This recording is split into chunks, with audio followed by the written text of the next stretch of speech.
우리 다 같이 신앙 고백하심으로 부활주일 새벽 예배를 함께 드리겠습니다. 전능하사 천지를 만드신 하나님 아버지를 내가 믿사오며 그 외아들 우리 주 예수 그리스도를 믿사오니 이는 성령으로 잉태하사 동정녀 마리아에게 나시고 본디오 필라도에게 고난을 받으사 십자가에 못 박혀 죽으시고 장사한 지 사흘 만에 죽은 자 가운데서 다시 살아나시며 하늘에 오르사 전능하신 하나님 우편에 앉아 계시다가 저리로서 산자와 죽은 자를 심판하러 오시리라. 성령을 믿사오며 거룩한 공예와 성도가 서로 교통하는 것과 죄를 사하여 주시는 것과 몸이 다시 사는 것과 영원히 사는 것을 믿사옵나이다. 아멘. 우리 찬송가 161장 찬양드리겠습니다.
하나님 말씀 보겠습니다. 요한복음 20장 11절에서 18절까지 말씀입니다.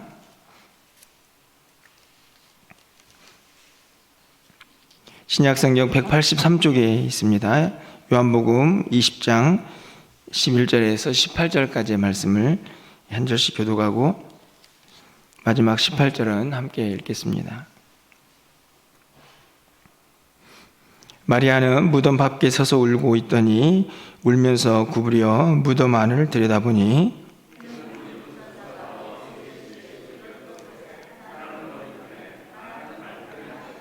천사들이 이르되 여자여 어찌하여 우느냐 이르되 사람들이 내 주님을 옮겨다가 어디 두었는지 내가 알지 못함이니이다.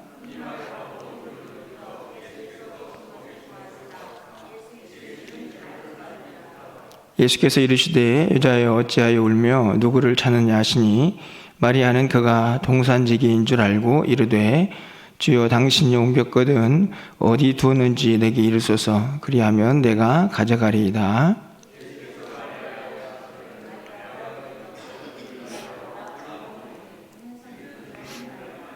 예수께서 이르시되 나를 붙들지 말라 내가 아직 아버지께로 올라가지 아니하였노라.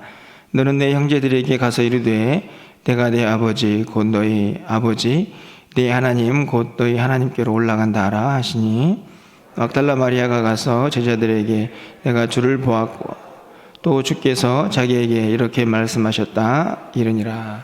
아멘. 할렐루야.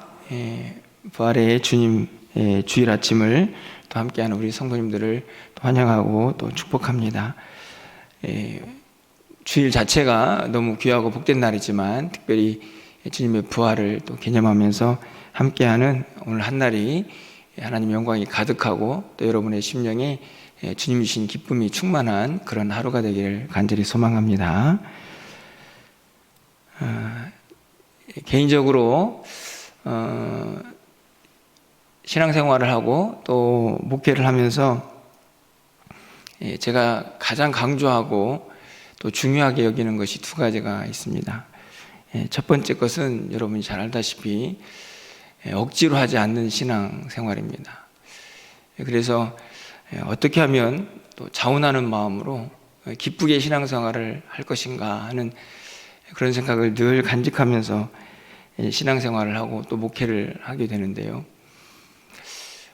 그러다 보니 여러분이 잘 알다시피 제가 이거 합시다, 이거 하세요 라고 직접적으로 무엇인가를 지시하고 또 그렇게 고민하는 일이 그렇게 많지 않다는 생각을 개인적으로 또 해보게 됩니다. 여러분은 어떻게 생각하시는지 잘 모르겠지만 말이죠. 그리고 또 한 가지는 형식에 치우치지 않는 신앙입니다. 여기서 형식은 여러 가지가 있겠지만 우리가 가지고 있는 이런저런 형식적인 어떤 신앙의 의식들이죠. 절차들. 그것들이 너무 얽매여서 신앙의 본질을 잃어버리는 그런 믿음 생활을 해서는 안 되겠다라는 생각을 항상 간직하면서 제 개인적으로도 신앙생활을 하고 또 목회도 하게 됩니다. 이 예를 들면 오늘 같은 부활주일도 부활절 새벽입니다. 이런 날은 다 같이 나오셔야 합니다. 이런 말을 하지 않아도 그래도 이 날은 특별한 날이다 라고 생각하며 좀 자원하면서 우리 성도님들이 함께하는 그런 신앙, 이런저런 형식들이 있지는 않지만 그래도 이 부활절의 의미를 항상 잊지 않고 또 그렇게 살아가면서 믿음 생활을 또 다시 또 일으켜 볼 수 있는 그런 이 부활의 본질을 항상 생각하면서 생활하는 믿음 생활, 이런 것들을 늘 소망해 보게 되는데요. 사실 저는 개인적으로 제가 중점적으로 생각하고 있는 이 두 가지를 가장 확실하게 점검하는 시간이 저는 이 코로나 시간이었다라고 스스로 판단을 해봅니다. 얼마나 자원하면서 기쁨으로 신앙생활을 하고 있는지, 코로나 기간이니까 이런저런 이유가 있지만 그럼에도 불구하고 우리가 해야 할 신앙의 기본적인 모습들, 그것은 내가 원래 기뻐했기 때문에 내가 해야 할 일이기 때문에 늘 해왔던 것, 그것을 잊지 않고 하는 믿음 생활. 그리고 사실은 이 코로나 시간들을 보내면서 파격적으로 우리가 교회에 나와서 예배를 드리지 못하는 그런 일들도 벌어진 적이 있습니다. 그럴 때 사실 우리의 형식, 그렇게 중요하게 생각했던 형식이 완전히 다 깨져버렸지만 그 가운데에서도 하나님 앞에 예배하는, 주님을 경배하는 그 본질은 우리가 붙잡고 있었는지 하는 것을 잘 점검받은 시간들이다 라고 개인적으로 생각을 해보게 되는데, 그러다 보니 점수도 매겨보게 됩니다. 물론 제 개인적인 점수죠. 저는 낙제다 이렇게 결론을 내리게 됩니다.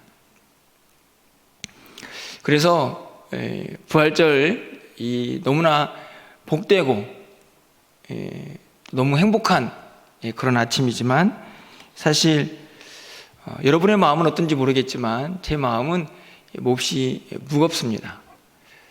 개인적으로 점수를 그렇게 많이 줄 수가 없기 때문이죠. 여러분의 부활절 아침은 어떠신가요? 말씀을 묵상하면서 그런 생각이 들었습니다. 왜 주님은 부활절 이렇게 새벽 아직 다 어둠이 가시기도 않은 그 시간에 오셨을까?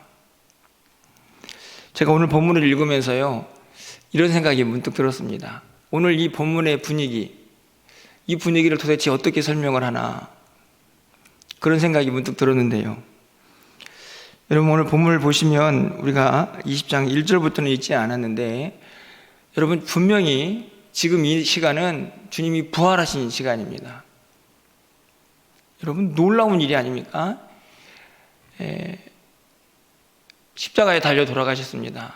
온 제자들과 세상이 절망 가운데 있는 그 시간, 그 어둠의 시간, 무덤의 시간을 떨쳐버리고 오늘 본문에 보면 막달라 마리아에게 부활하신 주님이 나타나셨습니다. 그녀와 함께 하셨죠. 사실은 놀랍고 정말 우리가 그것을 말로 표현할 수 없는 엄청난 감격의 순간이 아닙니까? 그런데 어찌된 일인지 전체적인 분위기는 그렇지 않다라는 생각이 듭니다. 20장 1절 말씀을 보면 안식 후 첫날 일찍이 아직 어두울 때 이렇게 기록이 되어 있습니다. 아직 어두울 때, 그러니까 아직 해가 다 뜨지 않은 상태죠. 여러분, 오늘 새벽에 오신 그 시간 아직 어둡죠. 그냥 해가 쨍쨍 뜨는 그런 찬란한 오후 시간에 오시지 왜 이렇게 어두컴컴한 시간에 오셨을까, 이런 생각이 들기도 합니다. 게다가 분위기가 연출되는 곳은 무덤이죠. 우리가 알다시피 이스라엘이든 대한민국이든 무덤이 주는 의미는 스산합니다. 왜냐하면 죽음이 있는 곳이기 때문에 그렇죠.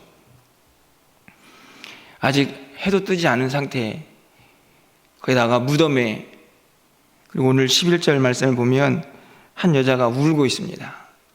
야, 분위기가 완벽하지 않습니까? 우리가 보통 이 분위기 어떻게 할 거야, 이런 말도 종종 우리가 농담 삼아서 하는 그런 상황들을 맞이하게 되는데 딱 그런 시간이라고 생각이 듭니다. 아직 캄캄한데 무덤가에서 한 여인이 엉엉 울고 있습니다. 그렇죠? 오늘 11절 말씀도 보면 무덤 밖에 서서 울고 있더니 거기다가 울면서 구부려서 무덤을 안을 들여다보고 있습니다. 잘 갖춰져 있어야 될 무덤에 앞을 가로막고 있던 돌무더기가 사라지고 한 여인이 거기에서 꺽꺽 울고 있는, 아직 날도 밝지 않은 그 새벽 미명의 이 무덤가, 그곳이 주님이 부활하신 시간입니다. 여러분, 이 여인은 왜 울고 있는 것입니까? 무엇 때문에 이렇게 분위기가 스산한 것입니까? 여러분의 지금 마음의 분위기는 어떠신가요? 여러분의 영적인 상태는 어떠십니까? 오늘 분명 주님이 부활하셨지만 그 부활하신 시간에 이렇게 분위기가 우리가 생각했던 것만큼 찬란하지 못한 이유는 바로 주님이 계시지 않기 때문입니다. 더 정확히 말씀을 드리면 주님이 부활하셨지만 그 부활하신 주님을 사람들이 알지 못했기 때문입니다. 이유는 아주 단순합니다. 이 스산한 분위기, 이 어두운 분위기의 가장 궁극적인 이유는 부활하신 주님이 그들의 심령 가운데 있지 않았기 때문입니다. 내일 살펴볼 본문이지만 19절 말씀을 보면 이날 곧 안식 후 첫날 저녁 때에 제자들이 유대인들을 두려워하여 모인 곳에 문들을 닫았더니 예수께서 오사 가운데 서서 이르시되 너희에게 평강이 있을지어다. 제자들은요, 나름대로 자기들의 두려운 마음을 떨쳐버리려고 같이 모여 있었던 것 같습니다. 그래도 혼자 있는 것보다 같이 모여 있으면 서로 의지가 되지 않았겠습니까? 그런 마음으로 모여 있었는데 그들은 두려웠습니다. 문을 꼭 닫고 있었습니다.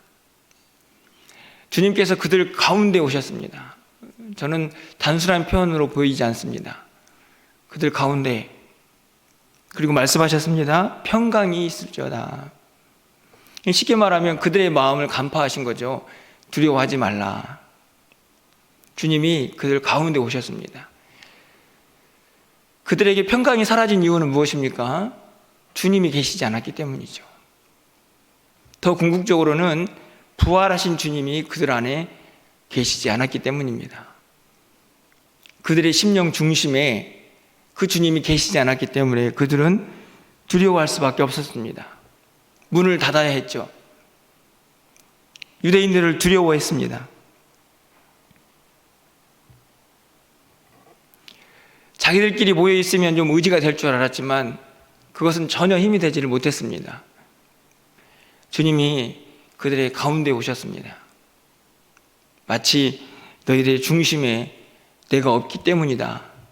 그 두려움의 원인은, 그 우울한 분위기의 이유는 바로 부활한 내가 없기 때문이다라고 말씀이라도 하시듯 그들의 가운데 서셔서 평강이 있을지어다 이렇게 외치셨죠. 여러분, 오늘 본문도 마찬가지입니다. 예수님께서 매우 심각한 질문을 이 막달라 마리아에게 던지는데요, 이 15절 말씀에 저는 우리의 인생의 질문에 대한 또 해답, 그것이 거기에 있다고 생각해 보게 됩니다. 여러분, 15절 말씀인데요, 우리 15절 말씀을 좀 함께 읽어보도록 하겠습니다. 함께 읽겠습니다. 예수께서 이르시되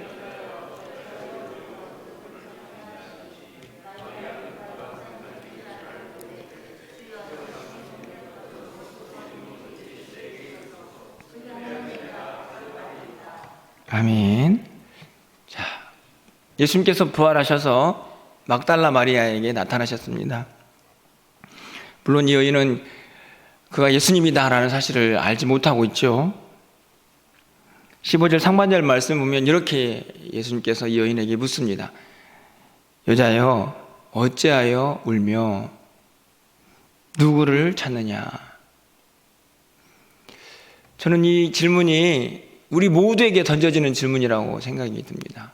왜 울어? 왜 슬퍼해? 왜 그렇게 우울한 거야? 왜 그렇게 절망해? 여러분, 답이 있죠? 이 막달라 마리아는 도대체 왜 울고 있습니까? 왜 울고 있나요? 주님이 계시지 않기 때문입니다. 주님이 계셔야 되는데 주님이 안 계십니다. 여러분 보십시오. 16절 말씀을 좀 가서 보시면 14절 말씀이죠. 이 말을 하고 뒤로 돌이켜 예수께서 서 계신 것을 보았으나 예수이신 줄 알지 못하더라. 가장 가까이 지근거리 예수님이 계셨지만 이 막달라 마리아에게 예수님은 안 계셨습니다. 예수님이 안 계시다고 생각하니 여전히 울고 있었고, 그 모습을 보고 예수님은 왜 울어? 왜 울어? 이렇게 말씀하시는 것이죠. 그리고 말씀하십니다. 누굴 찾느냐? 예수님은 이 여인이 왜 울고 있는지 알고 있었던 것이죠. 찾아야 합니다. 예수님께서 질문하고 있는 것처럼 누굴 찾느냐? 사실은 우리의 인생에 매우 중요한 질문이죠. 누구를 찾느냐, 누구를 만나느냐가 우리의 인생을 완전히 바꿔놓기 때문입니다.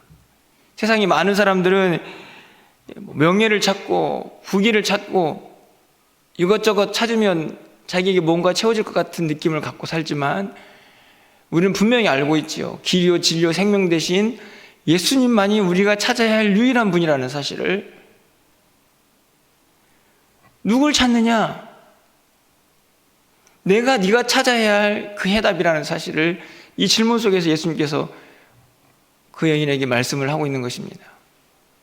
저는 이 질문이 바로 우리 모두에게 하는 질문이고 이 질문 안에 답이 있다고 생각이 듭니다. 우리의 인생에 답이 있죠. 여러분, 우리가 이 땅에서요, 주님을 믿고 예수를 믿고 신앙생활을 하고 있지만 여전히 우울하고 여전히 절망 가운데 있고 여전히 우리에게 희망이 없는 이유는 무엇입니까? 주님 옆에 계시지만 그 주님이 우리의 중심에 계시지 않기 때문이죠. 아무리 가까이 있어도, 아무리 예수님을 오래 믿었어도 주님이 우리의 중심에 있지 않으면 오늘 이 여인처럼 우는 것입니다.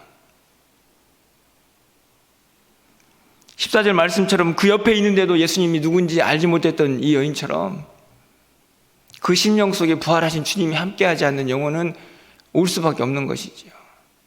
답이 있습니다. 주님을 찾아야죠. 누굴 찾느냐? 예수님만이, 부활하신 주님만이 내 인생의 전부입니다. 내 삶의 중심에 와주십시오 라고 그 주님과 함께 할 때에 그 인생에 답이 있다는 사실을 오늘 본문이 분명하게 우리에게 가르쳐주고 있는 것입니다. 여러분의 영적인 상태는 어떠신가요? 네. 오늘 우리 멸류관교회의 또 영적인 이 분위기는 어떻습니까? 정말 부활하신 주님이 우리의 심령 가운데 있다고 하면 이 코로나가 무슨 문제가 될까요?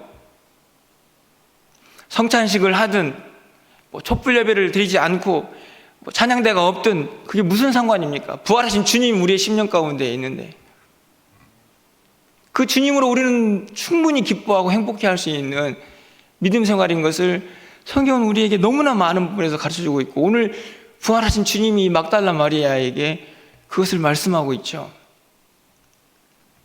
왜 울어? 도대체 누굴 찾는 거야? 그 주님이 우리의 인생의 답이라는 것을, 그 주님이 우리 중심에 있으면 우리의 모든 어두움들은, 우리의 모든 환경들은 아무것도 아니라는 사실을 분명하게 가르쳐주고 계시는 것입니다. 주님이 바로, 아니 정확히 부활하신 주님이 우리의 소망이기 때문에 그렇습니다. 여러분 보십시오. 16절에 그렇게 울고 있는, 그렇게 가까이에 있는 그 주님을 알지도 못하는 여인에게 예수님께서 먼저 말씀하시죠. 예수께서 마리아야 하시거늘. 저는 이 음성이 어떻게 이 마리아에게 들렸을까 한번 상상해 봅니다. 여러분 어땠을까요? 막 울고 있고 무덤은 비어있고 이 양반이 동산지기인지 도대체 누구인지 알지 못하는데 옆에서 왜 울어? 누굴 찾는 거야? 그런 여인에게 예수님께서 다시 그의 이름을 부르십니다. 마리아야. 이 음성이 도대체 이 여인에게 어떻게 들려왔을까? 주님은 어떤 마음을 가지고 이 여자의 이름을 불렀을까? 하지만요, 사실은 이 음성이 오늘 우리 모두에게 이미 들린 사람들이다라고 저는 확신합니다. 여러분, 이 세상 가운데에서 도대체 무엇이 진리이고 우리가 누굴 찾고 무엇을 찾아야 하는지, 그렇게 눈물 속에 살아갔던, 절망 속에 살아갔던, 희망 없이 살았던 우리에게 먼저 찾아오셔서 원서가, 또 여러분 각자의 이름을 불러주신 분이 우리 주님이시지 않습니까? 그래서 우리가 예수를 믿고 있죠. 그 주님을 나의 구주로 모시고 살고 있지 않습니까? 오늘 마리아야, 이 마리아도 예수님을 쫓아다녔습니다. 얼마나 간절했던지 이 안식구 첫날 무덤가에 먼저 찾아온 여인이니까 얼마나 주님을 사모했겠습니까? 그럼에도 불구하고 그 부활하신 주님이 그 마음속에 없었기 때문에 여전히 울고 있지만 그녀를 찾아와서 예수님께서 마리아야 불러주셨습니다. 우리를, 절망 가운데 있던 우리를, 죄악 가운데 있던 우리를 먼저 찾아오셔서 원사가 불러주셨던 그 주님의 음성으로 그 여인을 불러주셨습니다. 그리고 말씀하시죠. 형제들에게 가서 이렇게 얘기해. 17절 말씀 보면 내가 내 아버지 곧 너의 아버지, 내 하나님 곧 너희 하나님께로 올라간다. 그 말 전해라. 여러분, 이 17절에 있는 예수님의 말씀을 어떻게 이해를 하십니까? 여러분, 이 말씀을 좀 잘 보십시오. 내 하나님, 내 아버지께로 나는 올라간다. 이렇게만 말씀하지 않으시고 분명히 이어서 또 다른 말씀도 하시죠. 내 하나님, 너희 하나님, 내 아버지, 너희 아버지. 이 말씀을 통해서 예수님은 이 주님을, 부활하신 주님을 믿는 우리에게 도대체 어떤 은혜가 끼쳐졌는가를 분명히 말씀을 하고 있는 것이죠. 너 가서 제자들에게 내 아버지, 너희 아버지, 내 하나님, 너희 하나님에게로 내가 올라간다라고 이야기해. 여러분, 왜 올라가시는 겁니까, 여러분? 주님이 왜 올라가시나요? 아니, 부활하셨으면 그냥 제자들과 함께 사셔야지. 그 이유를 이미 제자들에게 여러분 마지막 만찬을 하면서 말씀을 하셨죠. 요한복음 14장 3절 말씀에 보면 가서 너희를 위하여 거처를 예비하면 내가 다시 와서 너희를 내게로 영접하여 나 있는 곳에 너희도 있게 하리라. 이게 주님이 가시는 이유입니다. 이미 제자들에게 이야기했습니다. 내가 어디로 갈 것인지, 주님이 어디로 갈 것인지.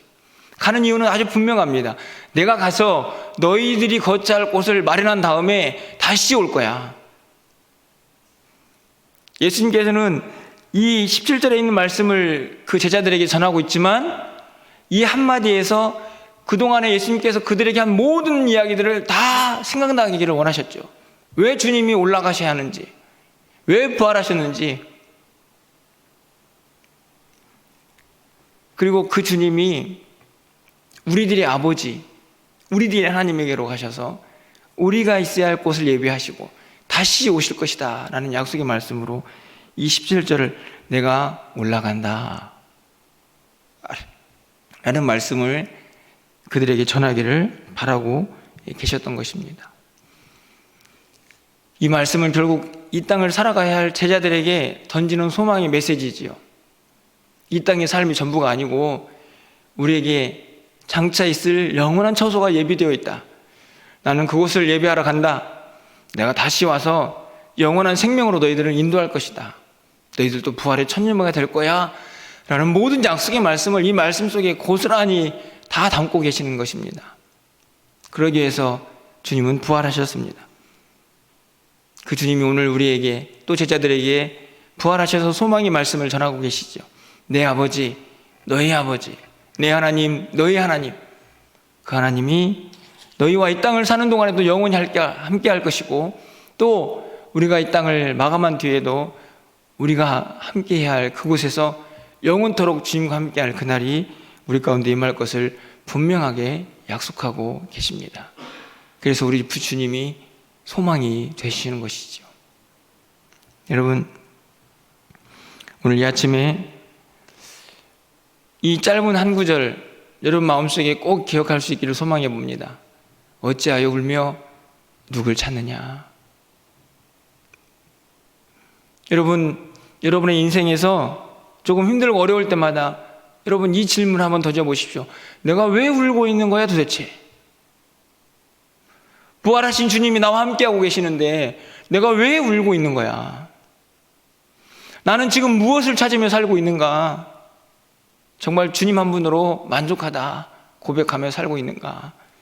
여러분, 오늘 이 막달라 마리아에게 예수님께서 던졌던 이 질문 앞에 우리가 자신 있게 답을 하며 살고 있다고 한다면 저는 우리의 환경이 어떠하든지 간에 이 부활의 산소망 대신 우리 주님을 꼭 붙잡고 이 세상을 넉넉히 승리하며 살아갈 줄 믿습니다. 여러분 모두에게 이 부활의 아침에 주님께서 주시는 그 믿음을 다시 한번 붙잡으시고 우리의 삶의 중심에, 우리의 신앙의 중심에 주님이 함께 하셔서 하나님 앞에 가는 그 순간까지 그 주님과 동행하며 날마다 그 주님과 함께 승리의 기쁨을 맛보며 살아갈 수 있는 저 여러분의 삶이 되시기를 주님의 이름으로 간절히 축원합니다. 기도하겠습니다. 사랑의 하나님, 우리는 지금 어떠한지요? 여자여 왜 울며 누구를 찾느냐라는 이 막달라 마리아를 향한 이 질문이 이 어둡고 암울한 시대를 살고 있는 우리 모든 믿는 자들에게 던지는 주님의 질문은 아닌지 다시 한번 생각해 봅니다. 코로나가 계속되면서 우리가 참 많은 것들을 잃어버리고 있지는 않습니까? 주님을 향한 그 부활의 주님과 함께 했던 놀라운 기쁨의 순간들을 우리가 다 잊어버리고 있지는 않은지 다시 한번 돌아보게 하여 주시고, 우리가 울고 있다면 왜 울고 있는지 다시 한번 살피게 하시고, 우리가 아직도 방황하고 무엇인가를 찾고 있다면 도대체 누구를 찾고 있는지 다시 한번 살필 수 있는 이 아침이 되게 하여 주시옵소서. 우리의 유일한 소망 되신 부활하신 그 주님이 우리의 심령 중심에, 우리의 삶의 중심에 늘 함께하게 하여 주셔서 그 주님과 함께 날마다 승리하며 살아갈 수 있는 우리 모두가 되게 하여 주시옵소서. 이 땅의 삶이 아무리 힘들고 어려울지라도 부활하신 주님과 함께 할 때에 우리도 그 부활하신 주님과 함께 우리도 부활하여서 영원한 생명의 그 영원한 소망을 함께 누리며 살게 될 것이라는 사실을 우리가 기억하며 살아갈 수 있는 이 땅의 모든 삶이 될 수 있도록 주께서 역사하여 주시옵소서. 간절히 바라기는 우리 안에 잃어버린 모든 신앙들 주님 다시 회복할 수 있는 은혜를 더하여 주시고, 이 부활의 주님과 함께 다시 일어설 수 있도록 주께서 역사하여 주시옵소서. 그 주님 우리 중심에 모시고 다시 일어서는 우리 모두가 되게 하여 주시옵소서. 오늘 한날 우리가 드리는 모든 예배를 주님 기쁘게 받아주시고, 우리의 모든 심령 가운데에 이 부활하신 주님과 함께하는 이 믿음의 회복들이, 복음의 열정들이 다시 일어날 수 있도록 주께서 함께하여 주시옵소서. 예수 그리스도의 이름으로 기도합나이다. 아멘. 오늘 불 켜주시고요. 부활절 새벽 같이 기도하지 않지만 함께 또 축복하고 또 인사하면서 그렇게 새벽 예배를 마치려고 합니다. 여러분들, 오늘 예배 시간에 1, 2부 성찬 예식이 준비되어 있습니다. 우리 주님의 또 살과 피를 기념하면서 이 부활절을 또 함께 기뻐할 수 있기를 소망하고요. 아울러서 학습도 있고 또 입교받는 우리 주일학교 아이들도 있습니다. 여러분들 간절한 마음으로 또 기쁨으로 또 이 예식에 또 예배에 함께 해주시기를 바랍니다. 우리 찬송가 165장 찬양드리고 축도로 예배를 마치겠습니다.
우리 주 예수 그리스도의 은혜와 하나님 아버지의 무한하신 사랑과 성령님의 감동 감화 교통하심이 울고 있던 막달라 마리아에게 찾아오셔서 어찌하여 울며 누굴 찾느냐 물으시는 그 물음 앞에, 그 물음이 오늘 우리를 향한 물음인 것을 깨달으며 주님으로 인하여 다시 일어섭니다. 우리의 눈물 닦아주실 그 주님을 우리의 삶의 중심에 모시고 다시 일어서겠습니다.